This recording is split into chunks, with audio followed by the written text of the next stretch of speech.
वर्तमान सबुठ बड़ खबर गंजाम जिला सोरडा थाना बराड़ी निकट ड्राफ्ट दुई बाइक मुहांमुही धक्का 5 मृत 1 गुरुतर। मृतक माने हेले विद्युत विभाग कर्मचारी होइतिबा बेले असुरबंध ग्रामवासी 3 जण बोली जଣାपड़ी।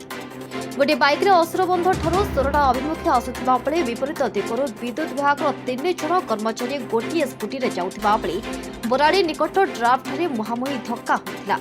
जोर शब्द शुणी स्थानीय लोके माने घटनास्थल को आसिथिले एवं सेठारे 6 जण रास्ता उपरे पड़िथिबार देखिबाको पाइथिले। सोरडा पुलिस अग्निशम विभाग को स्थानीय लोके खबर देथिले। खबर पाई पुलिस अग्निशम बाहिनी घटनास्थल में पहुंची समस्त को उद्धार कर सोरडा गोष्ठी स्वास्थ्य केन्द्र को आनिथिले। सेठारे 4 जण को डाक्टर मृत पथ घोषणा करथिले।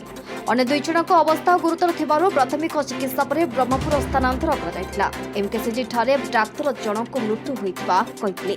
केउ परिस्थिति रे एवं काहेकि एते बड़ दुर्घटना हैला ताहा स्पष्ट जणा पड़थिबा बेले घन कुहुड़ी पड़थिबारु एपरि घटना घटिथिबा अनुमान कराइछि। आमे मो गाँव मु सोरडा पट को आसुली हठात देखिली 6 जण बाइक एक्सीडेंट होगी पड़ी और सांगे सांगे आमे फायर स्टेशन एम्बुलेंस को कॉल कलु थाना को भी जनइलु आ समस्ते साहाय्य करके तांको हॉस्पिटल लेके आसिलु।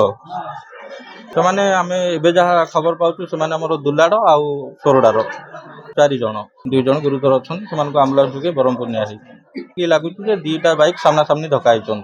स्थानीय लोक समस्ते आसी समस्ते सहयोग कले। आसिकारु हरिहर पाणी रिपोर्ट विप्लवी परिक्रमा।